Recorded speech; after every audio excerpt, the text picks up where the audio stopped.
Et si un homme vivait dans un distributeur pas si automatique que ça?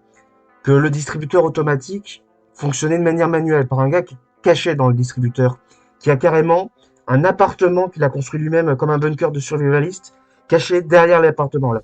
Que derrière le distributeur, si on le bouge, il y a une porte qui mène vers sa maison, mais ça on le sait pas. Et imaginez, nous sommes dans une dystopie où tout le monde est dépressif et que c'est une sorte de plutocratie où les industries pharmaceutiques prédominent et où malheureusement ils nous font vendre plein de médicaments, des cachets, des anxiolytiques, des antipsychotiques, des antidépresseurs, et qu'en réalité ils veulent pas nous soigner, ils veulent juste se faire des sous, et que même pour aller encore plus loin, pour vendre des médicaments sans avoir besoin d'ordonnance, ils discréditent totalement les médecins, les psychologues, les psychiatres, et que tout le monde comme ça prend des cachetons, et que c'est normal d'être dépressif, d'avoir d'énormes souffrances, que ça paraît totalement ordinaire. Eh bien ça, ce monde-là, il existera un jour, mais il existera déjà dans une semaine lorsqu'on aura tourné le court-métrage Le Distributeur, où il y a Clémence, une jeune femme qui est dépressive, une jeune institutrice qui, qui, qui, qui est déçue par la vie, qui n'arrête pas de prendre des médicaments, qui est dépressive et qui a des tendances suicidaires. Et heureusement, on espère qu'elle sera sauvée par François.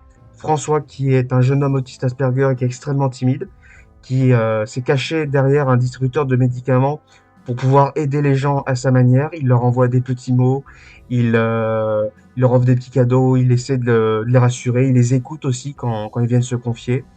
Et sans aucune recherche de reconnaissance ni de gratification personnelle, il veut aider Clémence parce qu'il est éperdument amoureux d'elle. Et malheureusement, il est trop timide pour venir lui parler. Et elle ne sait pas qu'il y a une vraie personne derrière ce distributeur automatique. Et là, tout est la question. François va-t-il sauver Clémence? Clémence va-t-elle trouver une vie meilleure? Vous le saurez dans le film Le Distributeur. Alors, Le Distributeur, c'est un projet qu'on travaille dessus avec Sarah, moi, mais également Tom et Victor. Sarah et moi, on est co-réalisateurs.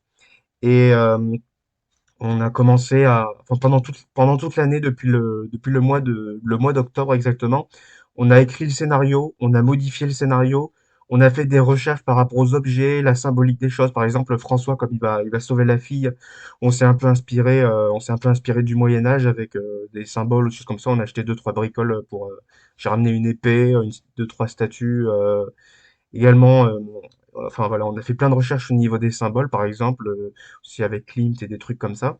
Et on a fait des recherches dans le développement, mais également on a créé, on a contacté des acteurs, on a fait des castings, des acteurs professionnels et d'autres qui étaient étudiants ou qui étaient amateurs, mais qui étaient en tout cas très sérieux. Et ils disaient que c'était très bien. Et il y a même certains professeurs qui ont dit qu'on pourrait participer à des festivals. Et c'est là où vous pourriez peut-être le voir. Si on participe à des festivals, je vous tiendrai au courant. Et surtout, si je vous appelle aujourd'hui, c'est parce qu'en fait, on a besoin d'argent pour pouvoir financer certaines choses. Il y a la nourriture, il y a les transports, il y a le matériel, il y a également les accessoires, enfin plein de trucs comme ça. Et bon, nous, les élèves, on est bénévoles, mais on a sur les 1 500 € dont on aurait besoin, on a déjà 260 €. Et vraiment, ça pourrait nous aider. Attends, je reviens sur le truc. Et vraiment, ça pourrait nous aider. Et par exemple, en termes de mise en scène, on a fait des trucs assez sympas. Par exemple, bon, je suis désolé là pour la lumière qui monte et tout, mais j'ai que ma webcam, j'ai mon appareil photo, mon nouvel appareil photo, il est en train d'être réparé.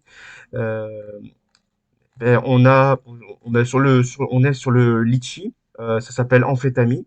Je vous dis l'orthographe, je vous montre là en vidéo. C'est le nom de la société le studio qu'on a créé. Mais bref, ça va être un joli projet et merci de nous participer sur Litchi, sur le compte Litchi Amphétamie. Je vous mets le lien en description.